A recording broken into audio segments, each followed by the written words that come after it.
man. I do feel dead on the inside sometimes.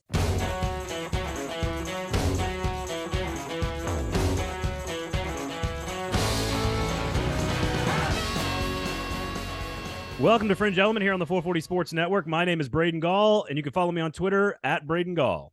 Mine's Erin Dugan. You can follow me on Twitter at the Erin Dugan or Instagram, Erin_Dugan. Make sure it's the right Instagram. Okay. Do you want to tell them? Erin_Dugan. Yeah, I know. Make sure it's Erin remember what I told you before the show? Dugan. We don't need it. Just Erin_Dugan.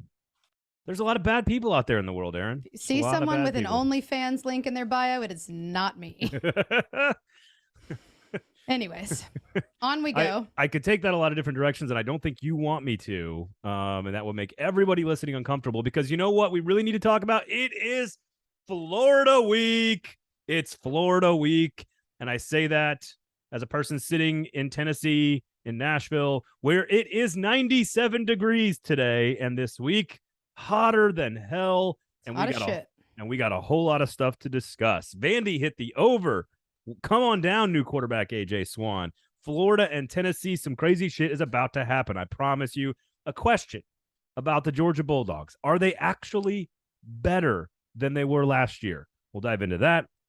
Take a victory lap on South Carolina, which sounds like a bad thing, but it just is what it is. We're in the content world, Erin. We're allowed to take victory laps, and we get things right. Texas A&M comes back, gets a big win over Miami. They now have to follow that up with a game against Arkansas. Arkansas struggles against Missouri State, but puts them away. Now they get a really big test with A&M. So we got a lot of stuff to discuss with the Aggies and the Razorbacks. We got LSU and Mississippi State. We learned a whole lot. The train wreck that is the Auburn Tigers. And oh, by the way, Adam Sparks from the Knoxville News Sentinel is going to join us later on to tell us exactly what in God's name is happening in the 865 this weekend. So a lot of stuff today. Big week. Lots of stuff. It's fun, man. Are you going to make it to the game? I am not. This was one of the first times in my professional career that I've thought about taking my daughter. Like, I've thought about it. She turned 6 in a couple of weeks. I'm like, God, this would be a good one to go to. And you want to know why I didn't? Why? Because crazy shit's about to pop off in Knoxville. People are going to burn things and turn over cop cars. It does not matter if Tennessee wins. It does not matter if Tennessee loses. Whatever happens on Saturday, some nonsense is going down.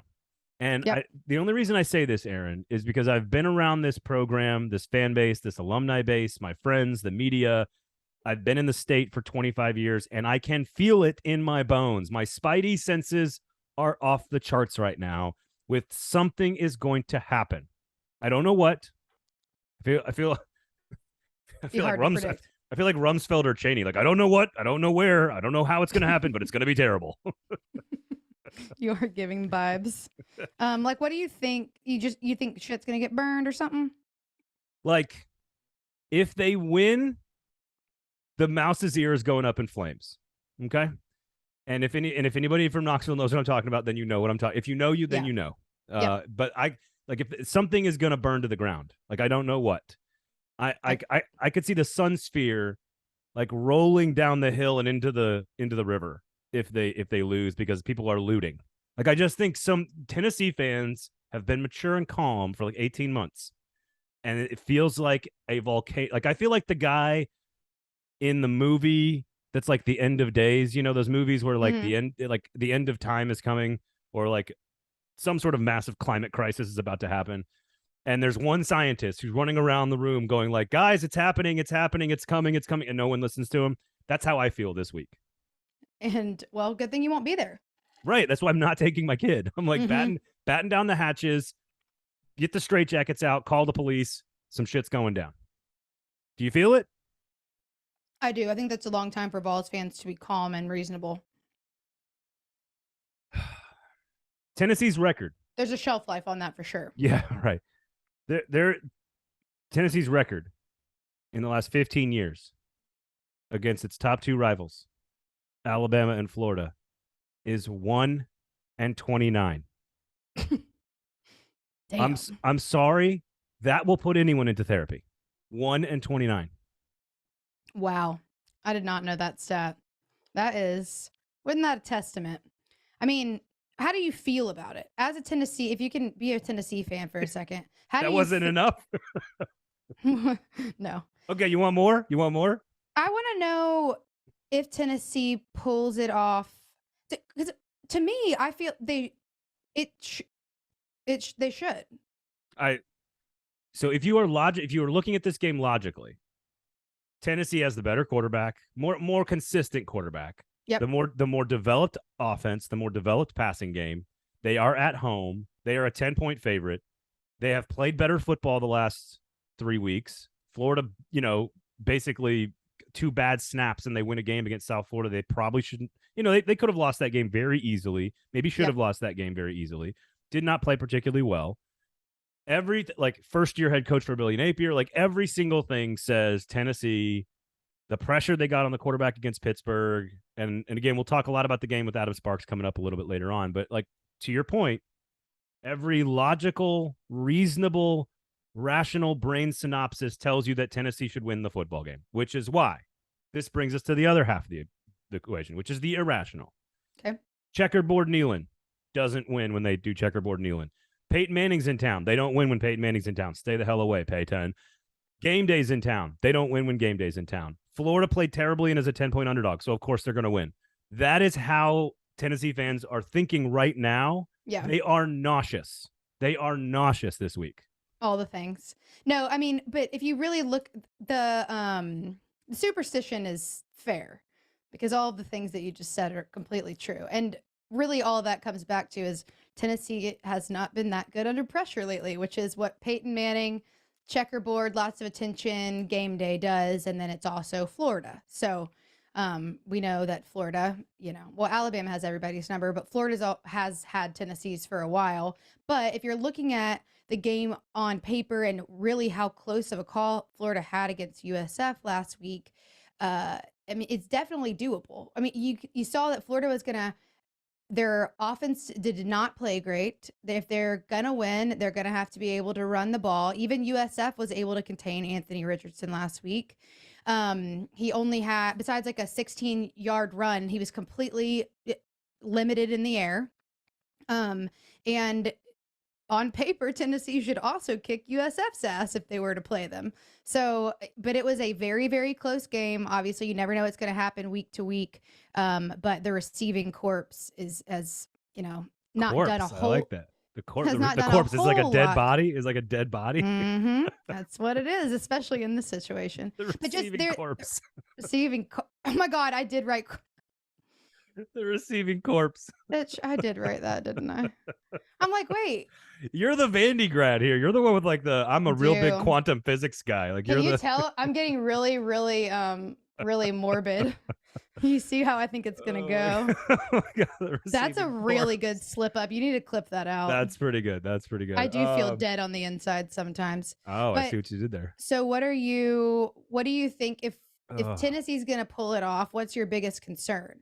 You don't have a ton besides the pressure, it sounds like. No, it's all history. You're battling your own mind.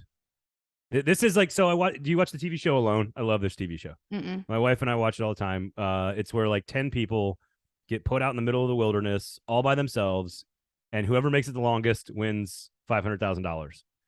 And you watch so much trash TV. It's not. It's incredibly intelligent, talented, thoughtful people that are going through incredibly difficult situations where you got to figure out how to find food and water and build shelter. And these people are crazy creative. But the biggest war that those people face, men and women out there in the wilderness alone in the middle of godforsaken nowhere, Patagonia and Mongolia and the Arctic Circle and crazy shit.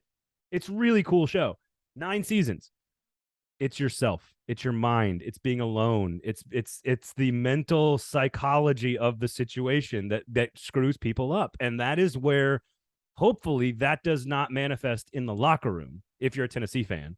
If you're a Florida fan, you are hoping that all of the vibes from the fan base just trickle into the locker room and that kids all week have been listening to this crap. And if they do, Florida will win the game. I mean, that's it. I do feel, and Josh Heupel alluded to this in his press conference, that mentally, I think Tennessee's in a better place than they have been. He didn't say it just like that, but he was asked about, the wording was, current Vols, are they inheriting a psychological hurdle is how the question was worded. And he said that he didn't believe that they are. And I really don't either. I think that they're in a better place, more prepared, more confident than they have been. And that win against Pitt, in my mind, was a testament to them being different than the Tennessee that we've been used to seeing in recent years, which is they didn't get discouraged when it got close. They know how to win a tough, close game to a ranked opponent. This is a more glued together Vols team than we've seen in a long time. And I think they will win and cover the spread. I listen, that is all very sound and rational and logical, and I know, but makes total sense. Defense mechanism. No, it makes total sense. And like, again, they fall behind early against Pittsburgh and show that they can come back. Like it makes it, there's no argument for what you just said. There's nothing I can combat that with. Adam Sparks is going to talk about this a little bit later on. And that this could be a turning point. You know, we talked about A&M last week, the Miami game, a complete inflection turning point in the season for the Aggies, one way or the other. This is certainly that for Tennessee. There's no question about that. I don't think if Florida loses, it doesn't change their, Billy Napier's first season is still going to be his first season. It's a rebuilding year. You got to find the pieces that you want to use, implement your culture, blah, blah, blah, blah, blah. It doesn't really change Florida all that much. But And Adam's going to talk about this and explain it further, so I don't want to steal it from him. But it's not just that it's an inflection point for this season for the Vols. It could be an inflection point for the next 5 years for Tennessee. And that is what's crazy about this. And when you start putting that level of pressure onto a group of kids, and again, I'm not saying Josh Heupel's doing that, but like that's what the public is doing right now. I mean, well, game day hits different too, dude. I'm telling you, checkerboard game day. Peyton, Steve Spurrier's going to be there. This is 20 years of demons. Like there's more happening than a football game this weekend, and it's going to be so much fun. I'm here for it. No matter what happens, I want to see the Sun Sphere rolling down the strip and stopping at Gus's for a sandwich at the end of the day. That's what I want to see. All right. Speaking of A&M and Arkansas, we'll get to that game coming up because Arkansas and A&M, very different experiences last weekend before they go to Jerry World in the big parking lot in Arlington. But real quickly here with Georgia. Just an abusive performance against South Carolina. Couple of quick questions for you here. Okay. Is Brock Bowers the best football player in America? I mean, he's way up there. They've got like a Gronk Brady like connection going on. I mean, Stetson's been able to put the ball where he wants to put it, but Brock Bowers is fun to watch.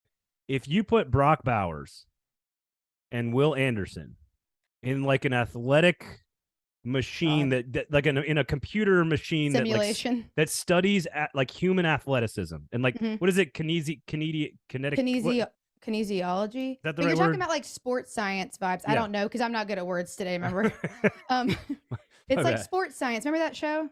Yeah. They used to simulate like, oh, this person's like hitting an elephant. Yes. If you put Will Anderson and Brock Bowers in the human athleticism machine, I think the machine breaks. I don't even think the machine could measure those two. Like it truly is insane to watch. I mean, just what he's able to pull off. I mean, he obviously has like height and can pull the ball in, but like his awareness of like being able to get his second foot down on that, like one of those catches in the end zone this past weekend. He had, he's targeted 5 times on 20 routes and hauled in every one of them for a first down or a touchdown. I mean, Shane Beamer said at his press conference that he should be considered, Heisman Trophy caliber. And as a voter, he is 100% near the top of my ballot right now. Yes, and absolutely. It is because, and listen, that catch in the end zone, which is an NFL wide receiver type of catch. Yes. With a guy in your face. Like he reached into Cock Commander's chest and pulled out their heart and soul. And he did it all by himself. Yeah. I mean, the speed, the athletic, like again, this is not new because he was great last year, but my God, he's on another level. Different though. But I also think obviously Stetson Bennett was great last year as well. No one's challenging that at this point, although everybody tried at the beginning, but even Stetson just looks like he's just even more in a rhythm, if that's possible, and more confident. And it just, his connections, like finding these guys, and it's not just Brock Bowers. Obviously he has, Stetson Bennett's arm getting him the ball, but it does not take away from what he's able to do because it's wildly impressive. No, and that's the question. Like, is Georgia actually better? I mean, I don't want to say that tongue in cheek because they lost 15 guys to the draft, but I feel like, that whole like we're a new team and everyone's picking Bama thing that we joked about at the beginning of the year before the season started. It seems like everybody's come around on that now and is like, look, this Georgia team might actually be better. The offense is even more efficient. They're more creative with their tight end packages. They're going to play Kent State this week. Whatever. Their whole first 2 months of their schedule, as we said, is very easy. I don't know. I don't think they're better yet. I'm not ready to say it, but I do think it's worth asking. Yeah, I think it's worth asking also. And, like you mentioned with the draft thing, 5 of those guys being first rounders. So, and it doesn't look like they missed a beat, which is completely unheard of. I don't know how you go from losing that many guys, especially that many guys in the first round, and you literally look like you have not even missed a step. I feel that Georgia could play almost anyone in the country, and that team could have a perfect game, and Georgia could mess up several times and would pretty much still beat anyone. I mean, I think someone would have to have a perfect game, and Georgia would have to mess up big time to lose to pretty much anyone, with maybe a couple of exceptions. So this was a 40-13 game last year in Georgia, in Athens. Yep. It was 48-7 this year. And we know South Carolina from a roster perspective is better. Now they're a little banged up on defense, but it was on the road. It was even more dominant. Now, is that fair? Again, we try to tell you this is a victory lap here. I'll defend Shane Beamer in just a second, but South Carolina clearly is not what all the experts were telling you. I think we on this show, or at least I did, I don't know, I can't remember exactly where you thought they were, but the hype on South Carolina was out of control this summer. I tried to tell y'all that was wrong. Now I realize they've played Arkansas and Georgia, 2 of the best teams in the country, so it's not fair to judge them exclusively, but they are dead last in the SEC in yards per play on offense, 5.1, 99th in America. They are 101st in America in yards per play on defense, 5.98. That's dead last in the SEC. They are the worst offensive team and the worst defensive team in the conference. Some of that, yes, is scheduling. But don't tell me that like Georgia just beat a Power 5 SEC opponent on the road without trying, and they did it 48-7. They didn't even break a sweat.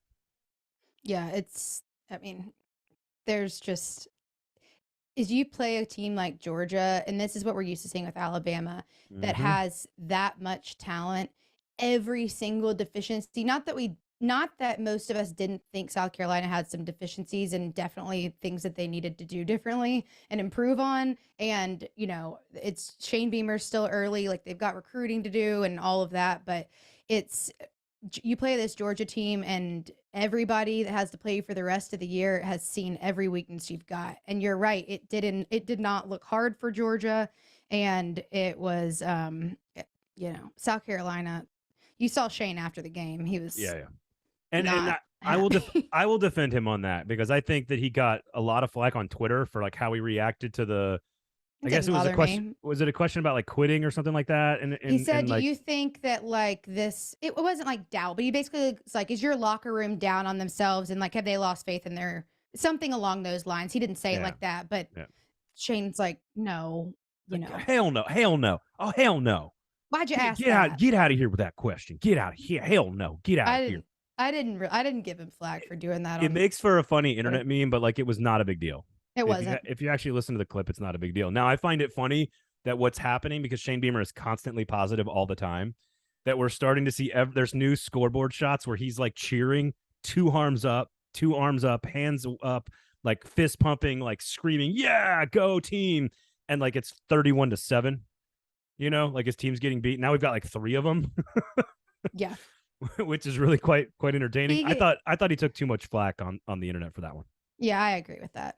Let's see. What were we gonna do? Well, I got a Stetson Bennett number for you. Okay, do that, and then I have a couple Georgia numbers. So this is not like Georgia's not played like Ole Miss's schedule. Like people in Ole Miss right now are bragging about their numbers. They've got the best rushing attack. They're top 2 offense, top 2 defense. Like all these statistical things about Ole Miss, and they've played absolutely nobody. I realize they beat Georgia Tech on the road pretty handily. That's an impressive win. It's a Power 5 team, but Georgia Tech is about to fire their coach. They're terrible. And the other 2 teams aren't even like football teams. So I'm not sure I give Ole Miss statistical data a lot of credence right now. But Georgia has played a neutral site game against a top 15 Oregon and a road game against a divisional foe. That's 2 of their 3 games. Stetson Bennett has completed 74% of his passes for 11 yards per attempt and has not thrown an interception. And oh, by the way, is running around all the time, scoring touchdowns. He's better than he was last year. The offense is better. The defense might be slightly worse, but that could mean a better Georgia all around. So just want to put it out there. They have won 18 straight regular season games by an average margin of 33 points. They have outscored their opponents. This season 130-10. I did not have time to check that. I saw a friend post that's a huge Georgia fan, and I have not had time to check that. So. 130-10, is that what you said? Yeah. I can double check that real quick. Double check it for me. And then thrown for over 300 yards in 5 of the last 6 games. Thrown in the air. It's just the numbers are insane. 130-10 is about right. Yeah, that looks right. Yeah. I mean, there's a whole list of these, but it looks on paper. You watch it on TV and on paper, it's equally as impressive. It's honestly insane. And here's what they're going to face. Kent State, Missouri, Auburn, and Vanderbilt. Vanderbilt might be the best team in that group. I'm not even kidding. You think Vanderbilt's not better than Auburn? You don't mean that. I mean, I hope they are. It's possible. I mean, yeah. Auburn's not great. Now everybody's jumping on the bandwagon with me. Yeah, that's fair. But AJ Swan steps in. You go on the road, and you're an underdog, and you beat Northern Illinois handily. You've already hit the over like we told everybody to take. You got 3 wins now. You're going into conference play. I wouldn't be surprised if Vanderbilt played Georgia harder than Kent State, Missouri, or Auburn. Auburn has quit. We'll talk about Auburn later. Yeah. But they have quit. And if anybody really thought that Auburn was going to be able to pull it back together this year with how many issues were on the field and off the field coming about last season, you just weren't totally paying attention. You just don't fix a culture like that quickly. There's problems all the way from the top, all the way to the bottom. The coaching staff didn't get along with each other. Coaching staff didn't get along with the players. Players don't like Harsin. It just was not going to work. Didn't matter how much talent. It would have helped to have more, but that team was not pinned up at all. Right, we were going to go on Auburn rants later in the show, and you just okay. Well, I forgot your order. Take a victory lap though.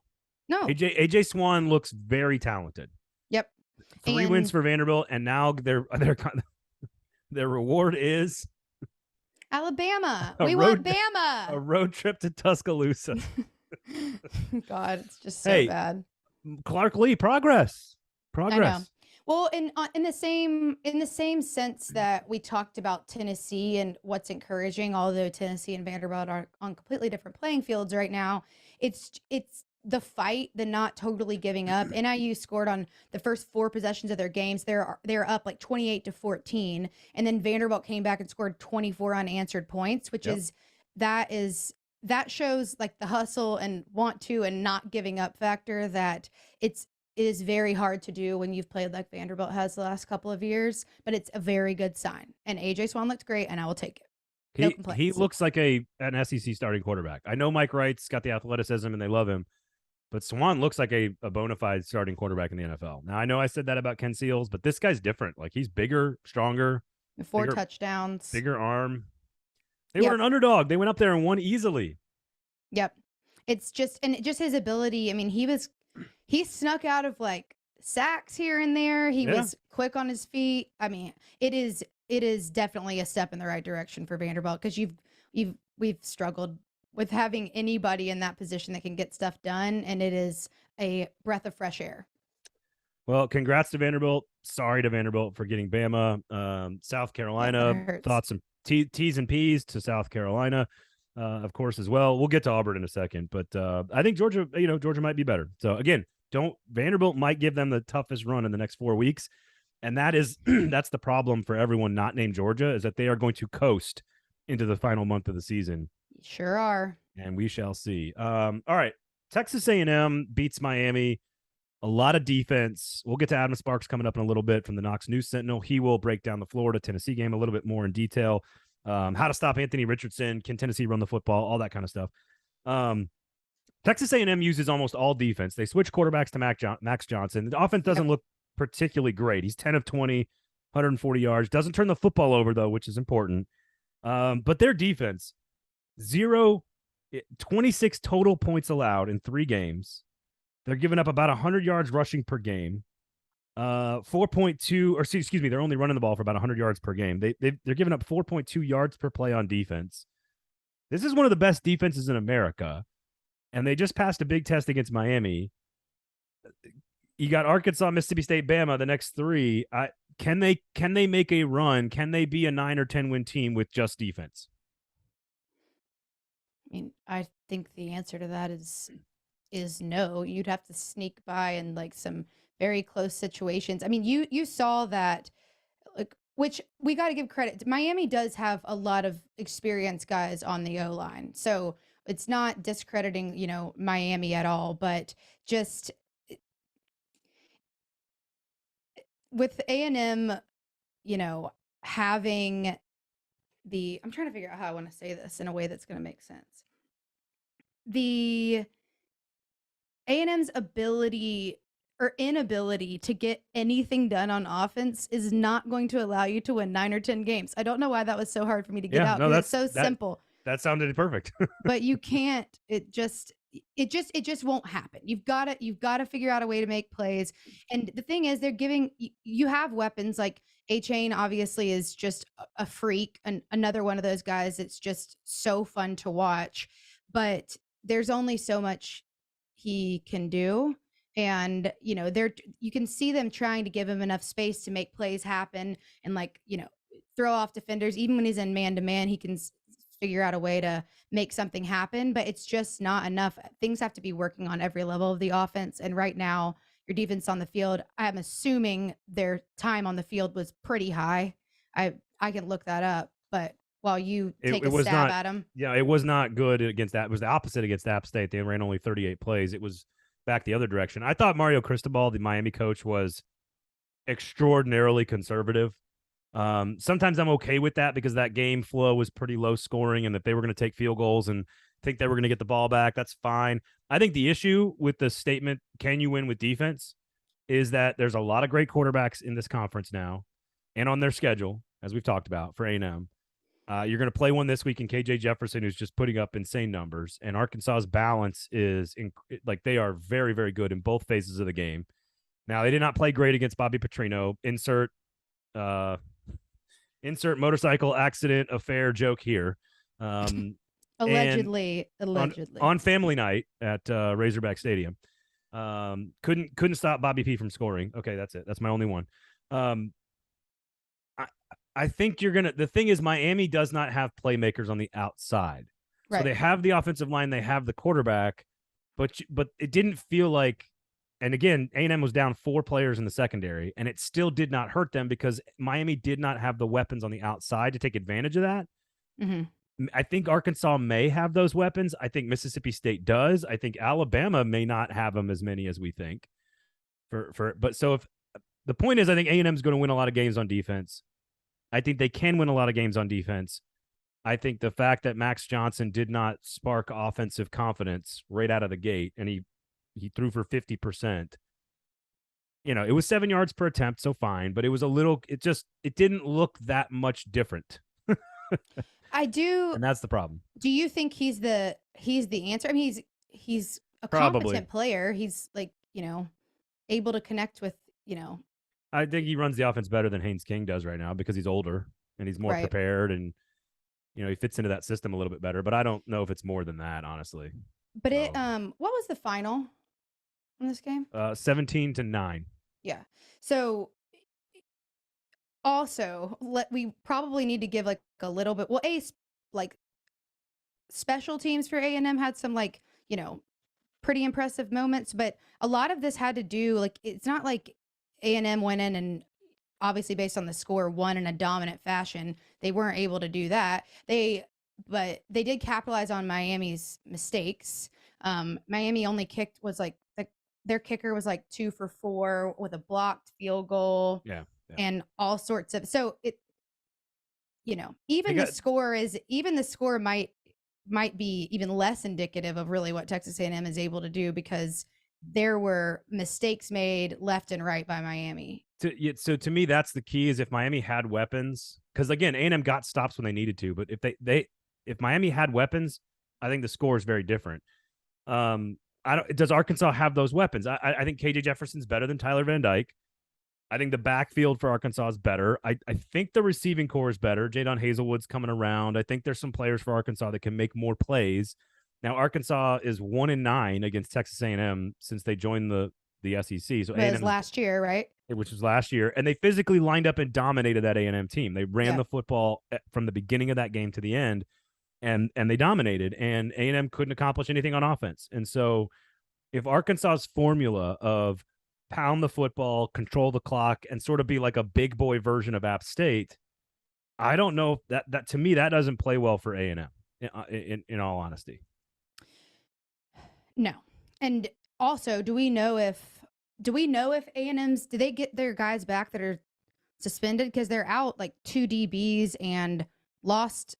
Didn't they lose a couple to targeting? One of them, targeting was a couple of them. So I think those guys are back. Those guys will be back. But doesn't it depend on what? Well, I think it might have been like the first play of the third quarter. We'd have to double check that. And now we're being very because then they'd have to sit out for the first half, right? Then they'd have to sit out for the first. Well, half. We're gonna be more responsible because we're gonna figure it out right now. No, we're gonna do that right now. I want to say it was like I want to say it was like.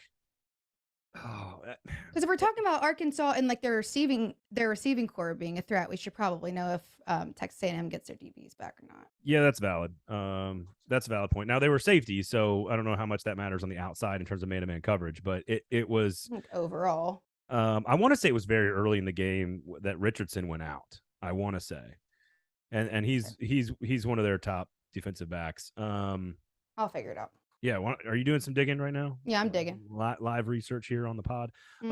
Arkansas last year in this game, 597 yards, 8.9 yards per play. Texas A&M 4.6 yards per play, 272 yards. So Arkansas has had they put up a bunch of numbers lately, and they can do it both. They can do it all different types of ways. They can do it with running weird motion. They can do it with running a bunch of different guys. They can run the quarterback. They can just do a whole lot of creative stuff on their offense. And again, physically lined up and pushed this A&M team around last year. So I want to say that I think A&M found something and that the Miami win turned their season around. I just think it's a bad matchup for them against Arkansas. That's all. Yeah. I think you cannot give up 400 yards of offense to Arkansas if you do that like they just did to Miami. And I think Arkansas, I just think that the matchup is, definitely falls more in Arkansas's favor just with what we've seen over the course of the past couple of weeks. But you can't give up. They were able to give up 400 yards of offense to Miami, but no touchdowns. That will not be the case with Arkansas. You're not going to see them get to the red zone and get in scoring position and capitalize on that 0 times. It just won't happen with Arkansas. You have a lot less room for error. I don't know what numbers I was reading. I don't know why I said 8.9 yards per play. That I believe that was Arkansas last week against Missouri State. Last year, 6.5. That sounded high. 6.5 yards per play, 443 yards of offense. Balanced, though, 200 rushing, 246 passing. So very balanced from Arkansas last year in the win over A&M. Let me correct those numbers. Yeah, Johnson and Richardson, I think they're the two guys that went out. And I want to say it happened in the end of the first quarter or something for Richardson. So I think they're back. Did you find out if they're back or not? I can't find it. God, come on. Use the internet, guys. I am using the damn internet. All right, so I got Arkansas. Who you got? I got Arkansas. Yeah. So not an inflection point win for A&M against Miami last week. We'll see. It's going to be that is a big boy game, though. Physicality, line of scrimmage. That's going to be a lot of fun to watch. And it's really outside of Florida, Tennessee. It's the only 2 games that are worth watching. Missouri and Auburn's worth watching because it's like a complete dumpster fire. And you have no clue what's going to happen. If you're gambling, I would take Missouri in the money line. Don't even worry about the point spread because Auburn's either going to win by like 4 touchdowns and they're going to, feel whatever, some sort of like personal pride in their play, or Missouri's going to win outright. And that's going to say like Eli Drinkwitz is going to be like, I don't care what was going on with Auburn. I got to win over Auburn. And he's going to use that to get an extension or a raise or something. And here's my thing with Auburn. And I know we're going to talk about LSU, Mississippi State in just a second, but I don't know what they're waiting for at this point. Like you got embarrassed by Penn State in every facet of the game. You were supposed to be good along the defensive line. That's your one area of strength. And they just embarrassed you along the line of scrimmage. And we're just celebrating the whole way. And how about this? Auburn football, aren't they the ones who tweet the final score from their like every time? Mm-hmm. And now there's like this ongoing feud with like the internet, and Auburn will not tweet the final score of the game. Is that right? For like days. Have they done it yet? Do we know? I do not know. I do not know if they've done it yet. Yes, they are known for doing that. Let me see if they've done it. Let me see if I can find it. Sorry. I'm just checking right now to see if they actually did it, because there was a lot of talk. I want to say like the Barstool folks were all in on this too. Like, hey guys, tweet the final score. God, Vandy used to do that some too, no matter what it was. The Auburn, if they're gonna have any hope this season, and I'm not really sure what hope looks like. I don't think the trajectory is good. They're gonna have to do a better job of protecting the quarterback. And also just Finley's just taking too long to throw the ball. I know he also didn't have a lot of time in certain scenarios, but did you see him retweeting stuff today? He was? TJ Finley's like retweeting like advanced stats saying like Auburn's quarterbacks against Penn State had the fewest time to throw, the least time to throw of anybody in 5 years in college football or something like that. Top 4. I'm like, it would behoove him to just not do TJ that. Finley not being subtle. I mean, not at all. And he really didn't, but it's not necessarily the fact that I know he didn't have a lot of time. I'm not criticizing him for that, but I will say you can't make careless mistakes like just throwing the ball into like just, unguarded, like you don't even know where it's going. I mean, he got picked off like that. Yeah. No, he was bad. He was terrible. The offense is terrible. Good. Yep. What is it that Auburn's going to accomplish by keeping Brian Harsin around? Fire the guy. Put him out of his misery. Let him go get another job somewhere else and begin your search for the athletic director and the new coach. What are we waiting for? I don't know. And we've seen what happens when you sit too long, and it's normally not good. That's all I'm saying. Well, but what honestly, like, what are they beat Missouri. Does that change your decision with Brian Harsin? No. It doesn't change anything. I don't think anything can. Do you? I mean, no, I don't think so either. Something insane would have to happen, and I think it would have to be multiple times of them upsetting big-time teams. It's just not going to happen. Harsin's not staying. No, like in no way, shape, or form. So I don't know what they're doing. I just checked both the Auburn Tigers account and the Auburn football account as of time of taping, which is like 3:00 on Tuesday afternoon, Central Standard God's time, and they have not tweeted the final score yet. Auburn football, you cowards. Fire your coach and tweet the final score, you cowards. Not that I give a shit what's on Twitter. Who cares? But it is fun. It is funny. It is funny. It is. Yeah, they got serious problems. I don't have a whole lot else to say about that. Just end this charade. Just end it. What's a charade? A charade. It's how the British folks say charade. Oh, okay. Yeah. There's certain words like niche versus niche, like us Americans say niche. It's got a niche audience. That's how you know if someone's faking a British accent, because they say garage and no one here knows that, but it's garage. Yes. Fun fact. Okay, let's move on. You wanker. All right. Go to the pub. Did we have a discussion one time on the show about pubs and taverns? Oh, yeah, that went awry for me. Let's not bring that up. Yeah, let's not bring that up. Much like the Auburn football program, it has gone awry. Which if you're in Kentucky is a nice smooth way to end your Friday night. A nice glass of rye. Okay, anyway, we're done with this. We're doing too much. Let's move on to LSU and Mississippi State. So listen, the Bull Puppies, they go down to Baton Rouge. They're a favorite. Game is kind of ugly, but they're in it and they're sort of in control of it. They do not put LSU away. Here's the thing that my observation about LSU, because that win sort of saves their season a little bit.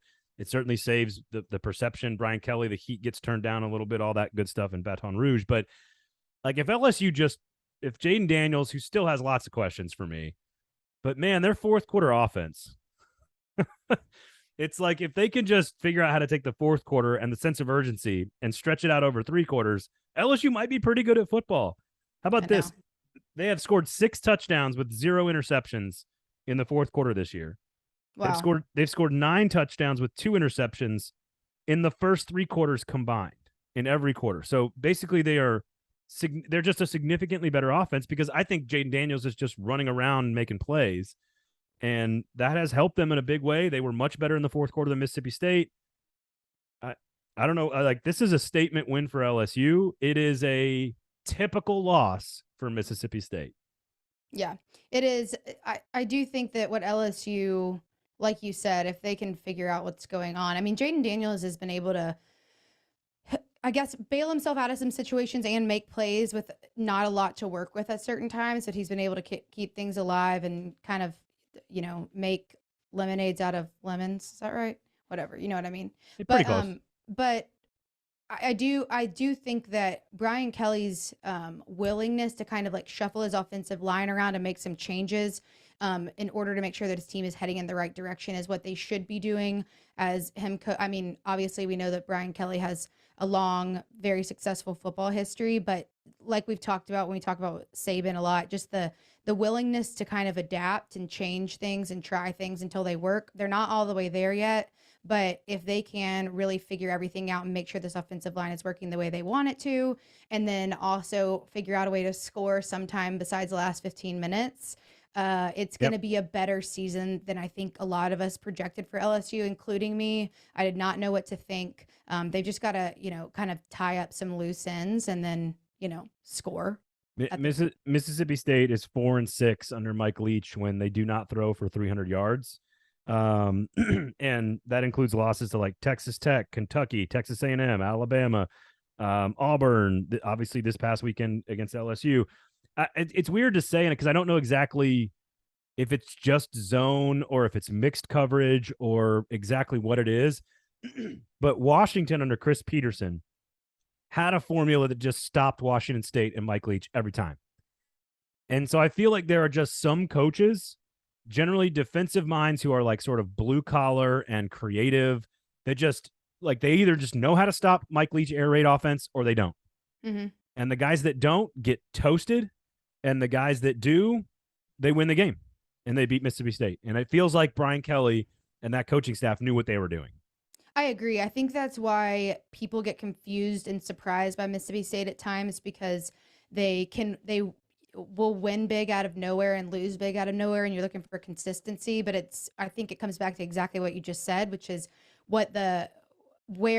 how the defense has planned to play them and how they actually execute that. And I think that's why it's kind of hard to predict what Mississippi State's going to do. It has a lot of times has to do with the defensive plan and not necessarily what Mississippi State can or can't do on offense. Because you know what Mississippi State's going to do on offense. You kind of know what it looks like now. Right. So it's almost like if you play extremely consistent, fundamentally sound football, but then you disguise it pre-snap, and you're just running the same play every time so the defensive players know what they're doing. I don't know. Like, again, there's just some coaches just line up and their team stop Mike Leach, and then there's a bunch of guys that just can't do it at all. And that's what that felt like watching that game. So big ups to Brian Kelly and LSU, because Mississippi State looked like the better team most of the first half. Like they missed on a few opportunities to put that game into where they could have been in more control of it. And then if you let Jaden Daniels stick around, he's just going to end up making plays in the fourth quarter. I don't think he's a great quarterback, but he certainly knows how to play when the game's on the line. And I hope he learns how to slide, because he's not very large. Right. And he's taking a beating through 3 weeks. So we'll see. LSU gets New Mexico this week. That's pretty much automatic W there. Mississippi State hosts Bowling Green. They're like a 30-point favorite, so we'll see.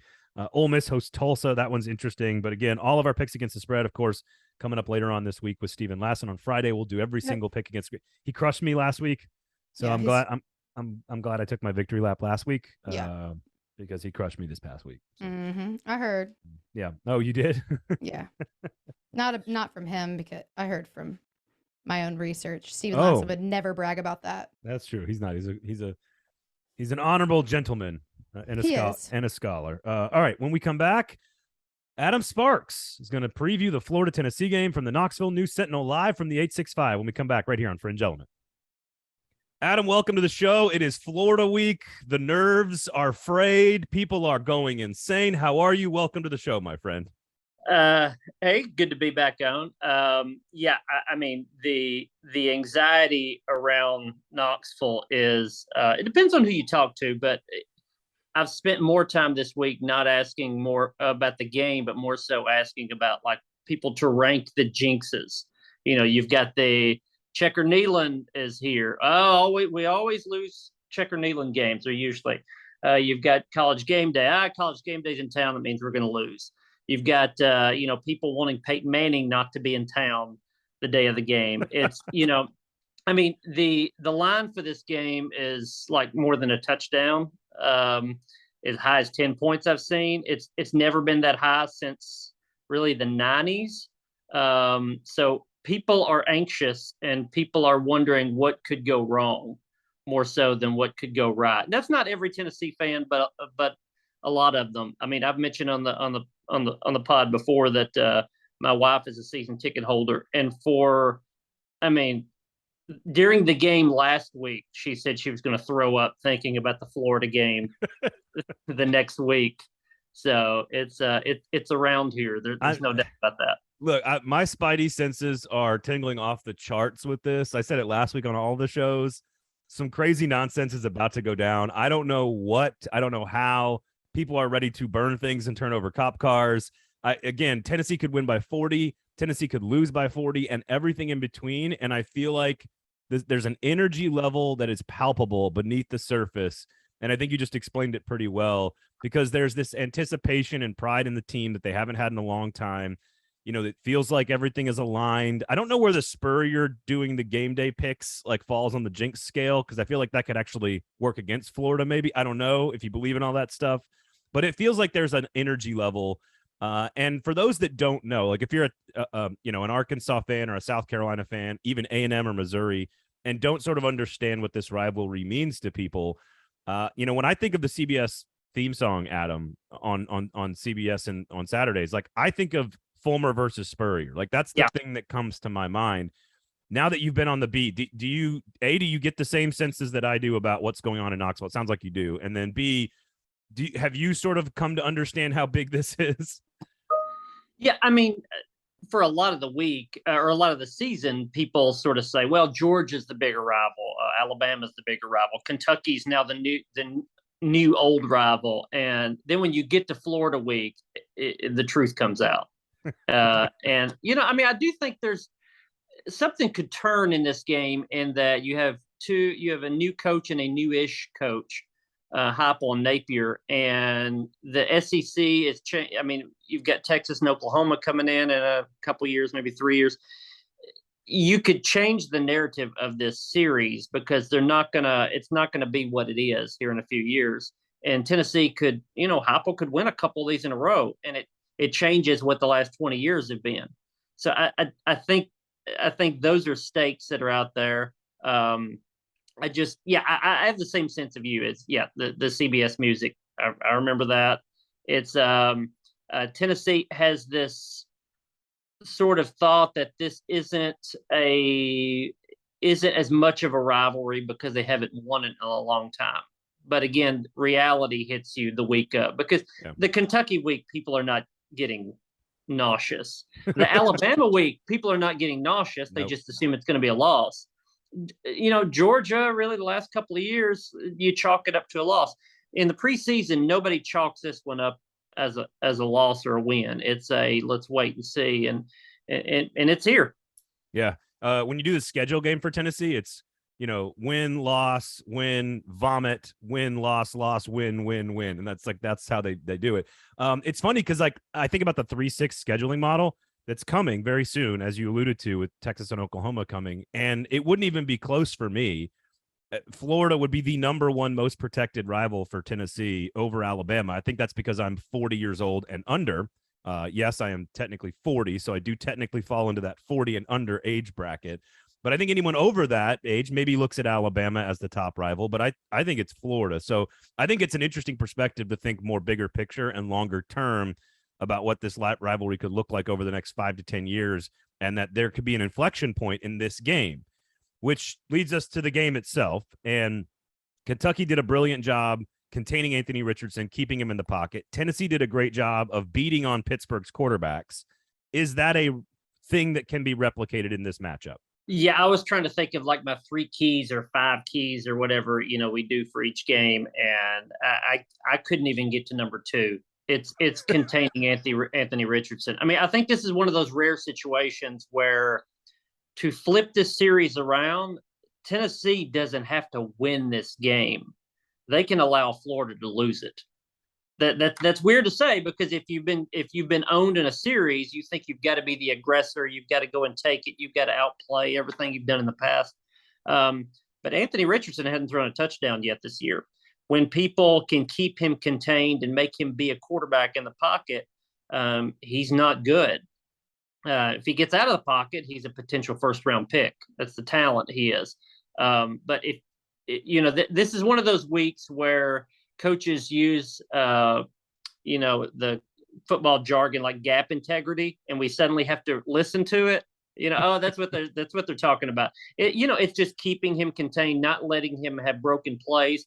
I think there's an interesting element with Florida because it's a quarterback that's at his best when he's freelancing, and it's a coach that wants structure and control.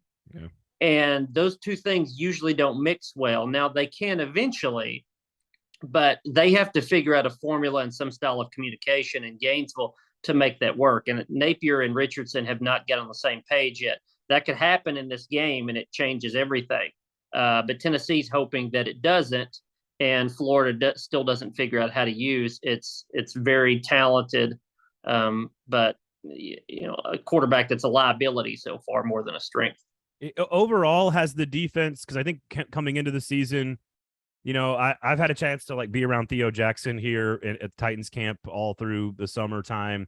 Alante Taylor's gone. They've got some nice, okay players on defense. They've got a couple of nice defensive ends that maybe are stars, but I had a lot of questions. Have you found any answers in 3 weeks? Do you think this is the week we find out the answers? Is this defense as a whole much better than we thought? What is your perspective now after 3 games of the overall quality of the defense for Tim Banks? Yeah, I mean, this is potentially the week that we get a lot of answers on this team because, the only answers that we've gotten is the Pittsburgh game, and that's a pretty small sample size. I think when the thing is with seasons like this and schedules like this, you sort of inherit what the storylines were a year ago, and you have to convince people that those aren't true, despite the fact that there are different players and the scheme is a little different this year, but the storyline of last year was this was a team that could not get enough pass rush and could not get off the field on third down, and they were a little loose in their pass rush. They would get over aggressive and allow running quarterbacks to get out of the pocket and run. And the Pittsburgh game, none of that came true necessarily, but that's one game. So I'm sort of in the jury's out on this defense. It changed. I mean, we could come out of this game saying, well, Tennessee is now a complete team.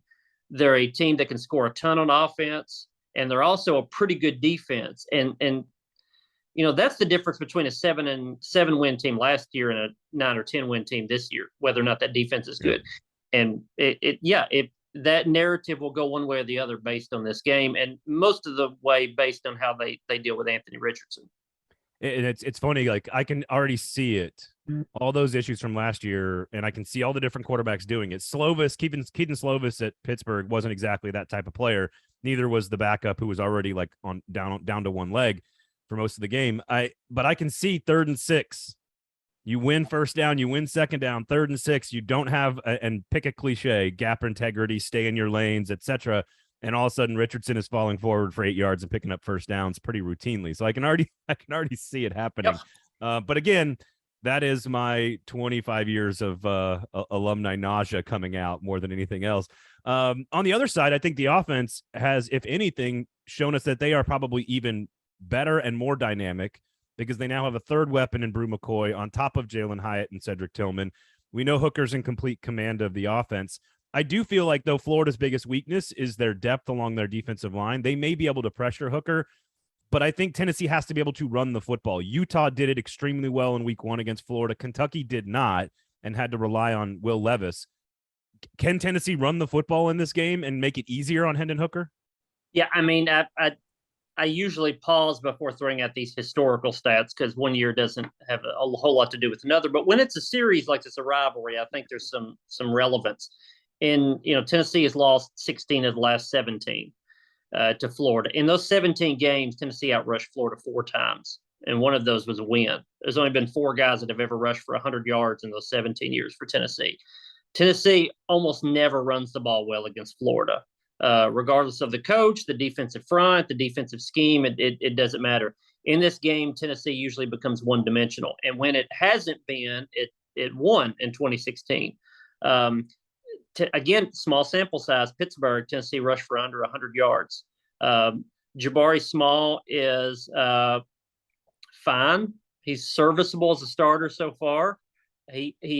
But he's been beat up. He's been injured like he was last year. I mean, it's one game, but he was injured in the Akron game. Jalen Wright is running harder, but he's still your number 2 back. Dylan Sampson, the freshman, has shown us something, but it's mostly been against bad teams, and he's also been injured. I mean, so you've got a beat up running back core.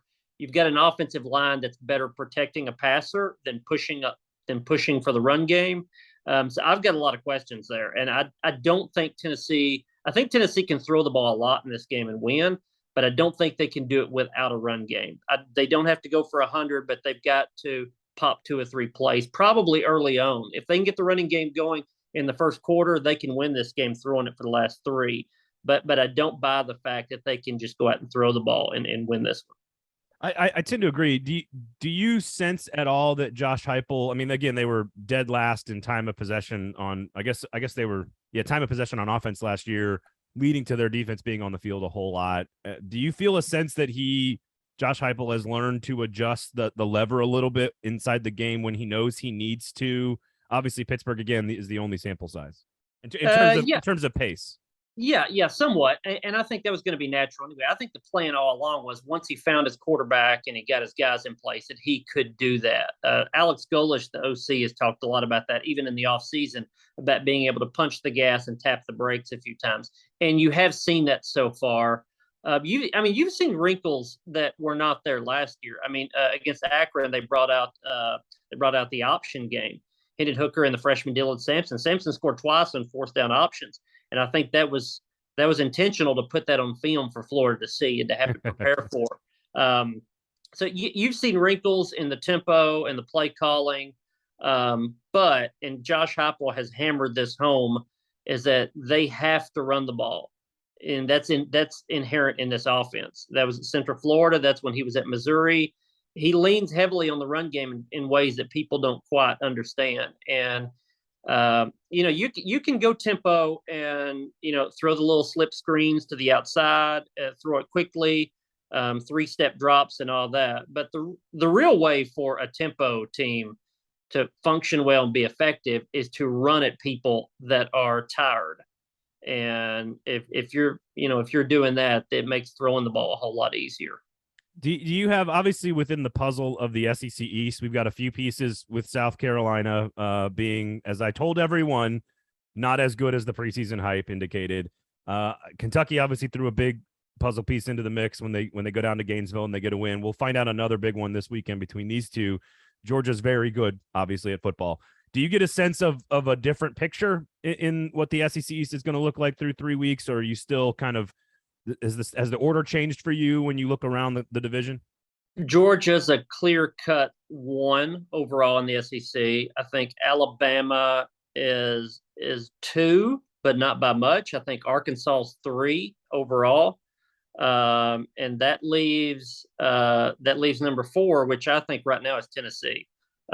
Tennessee, if they win this game, has got a pretty decent case to be number 3 in the SEC and number 2 in the East. I know Kentucky's there. Kentucky has an easier schedule. Kentucky has to come to Tennessee. But this is really who you're asking, though, because I think Kentucky looks at the East and looks at its schedule and says, if you can win in Knoxville, you can be undefeated going to Georgia whenever that game is, like early November or something. And there's some crazy Kentucky fans that think there's a playoff bid somewhere in there. But look at their schedule. They could be like 9-0. They're not beating Georgia, and I don't think they're winning at Tennessee either. But Tennessee right now is the 4th best team in the SEC, I think. And if they win this game, I think there's a pretty decent argument to be 3rd. Although if Arkansas beats A&M this week, they'll have the 2 or 3 big wins as well. So I agree. I think Arkansas is really good. And honestly, if you're looking at mobility, Arkansas can make a case to be better than Alabama. I don't think they are. Oh, come on. No. I don't think they are. But I think Arkansas is closer to Alabama right now than Alabama is to Georgia. And that may be fair. I think what's interesting is Arkansas and Tennessee both hosting Alabama packaged around the A&M home game. So I think that's what's going to be really interesting for Alabama. But I do think Kentucky's very, very good. I think there's a chance they could have one loss when they play Georgia late in November, which would make it a division championship game, which we've seen before, and we know how that game plays out. We've seen that movie before. But Tennessee certainly is going to be involved in all of this, and we know Kentucky has a tough time going to Neyland and winning, even when Tennessee's coached by Jeremy Pruitt. So, Adam, thank you so much, man. Unless you sounds like you're about to say something there, so I don't want to cut you off. I was just going to say this is very much we started off started this off by saying the anxiety of Tennessee. If you look at the fork in the road here, this is where all of it builds, and you know this as well as I do. Of hey, this is an unbelievable season, or this season is a train wreck, and I don't think the second one's going to happen, regardless of this game. But I'm saying the overreaction of Tennessee fans that will come out of this, because if I'm looking at the schedule at LSU, that's after a bye week, and then Alabama, you're Tennessee fans are going to think 5-0 and Alabama coming here. This is the chance, right? This is the chance. But if you lose this one, you're going to lose 3 in a row, and who cares about UT Martin? And then you got to beat Kentucky. And is this team even going to be bowl eligible? There are going to be wild swings in reaction of this game, as there always is, as there should be. But you get 100,000 people together, and give them a show. They're going to come out with some pretty strict reviews. Twitter is not real life, but very rarely does Vol Twitter actually become real life Twitter or real life. And I agree with you, because you got the history and the rivalry and how one-sided it's been, the potential for the season if it goes well, the potential for the season if it goes poorly. You just bake it all in with game day and the checkerboard and the superstitions, and it is as perfect a dramatic week, and I'm here for all of it, no matter what happens. Let me sum up the craziness. I've had a number of people this week say, listen, if Hendon Hooker is high on throwing balls on the first drive, you've got to go to Joe Milton immediately. I've had a lot of who I would call reasonable human beings say that to me this week. They would not say that any other week, but it's, hey guys, we got a shot here. And Joe Milton has been phenomenal against Ball State and Akron. So if Hendon Hooker's going to throw 2 high passes in the first series, you don't waste time. Figure it out next week, but you got to go Joe Milton immediately. That's how the craziness sets in this week. So let's go to the guy who's never thrown an accurate pass his entire career. let's go to that Except guy. Against Akron and Ball State. Yeah, the one throw. Oh man, Adam, I'm genuinely jealous of you being in Knoxville for Saturday. I am not jealous of what happens at your household should something bad happen at Neyland Stadium. But you'll make it through. She'll make it through. Everyone's going to be okay. Enjoy the ride. It's going to be great. Thanks for joining us. We do appreciate it. Thanks, Adam. All right, good to be on. That was Adam Sparks of the Knoxville News Sentinel, and I think the big things there, Erin, to remember: keep Anthony Richardson in the pocket and run the football on offense. And if you can do those 2 things, exercise some demons, keep your headspace clean and clear and focused. Yep. And I think Tennessee should win the football game against the Florida Gators, but those are famous last words. So yeah, they are. Well, I hope that for all of for Knoxville's safety, according to you, and then for all the Vols fans out there, that this is the year. I never thought I'd see that, but I got a little brother that went to Tennessee, and I'm become really soft about them. Oh my God, you have become soft. I hate it. Soft, SAWFT, I know. soft. Plus, you hit the over. The alma mater's got 3 wins. You're feeling good already. So I know. I think I loosened up a little bit. the AJ Swan era has begun. It's time to roll. Let's not call anything an era when it comes to Vanderbilt, please. But so you got Florida winning, and you got Arkansas winning, or no, you got Tennessee winning. No. Sorry. You got Tennessee winning, and you got Arkansas winning in the 2 big games this weekend. Yep. Does Missouri upset Auburn and end Brian Harson's coaching career in the SEC? No, but I don't think it's going to be pretty. I think Auburn will pull it off, but I think it's going to be ugly. I don't know why I think they'll pull it off. I mean, I really don't have a lot of grounds to stand on saying that. I just feel sometimes they pull shit out of their ass when you're not expecting them to. Well, they're a better football team than Missouri, so there's that. It's not going to be not going to be an exemplary, or it will not be an example of what proper and clean collegiate football looks like. Proper and clean and collegiate football. There you have it. So go listen. Not a huge week in the SEC, but 2 or 3 huge games. let's just put Brian Harsin out of his misery. All right, let's just do that. Go ahead, Eli. Eli, get you a W and go ahead and end this whole thing. Check out the YouTube page as well. Turn on all the notifications, please. Watch Fringe Element. Share the show with somebody. We're growing. We know there's new people listening and watching, so we love you guys. So please share the product. Again, check us out on Fridays. Every single game in the SEC picked against the spread. Also on the YouTube page a day early, so make sure you check that out. Otherwise, that about does it for us. Enjoy the week. Have a great week 4. It's already like a third of the way through the season, folks. So make sure you take some time. Take some time to enjoy it. Touch some grass. Be present. Choose joy. All those great things. For Erin, where can people find you? The Erin Dugan on Twitter and Erin_Dugan on Instagram. My name is Braden Gall. You can follow me on Twitter at Braden Gall. Thanks to Adam Sparks for hanging out with us. Thanks for all you for listening. Have a great weekend. This has been Fringe Element here on the 440 Sports Network.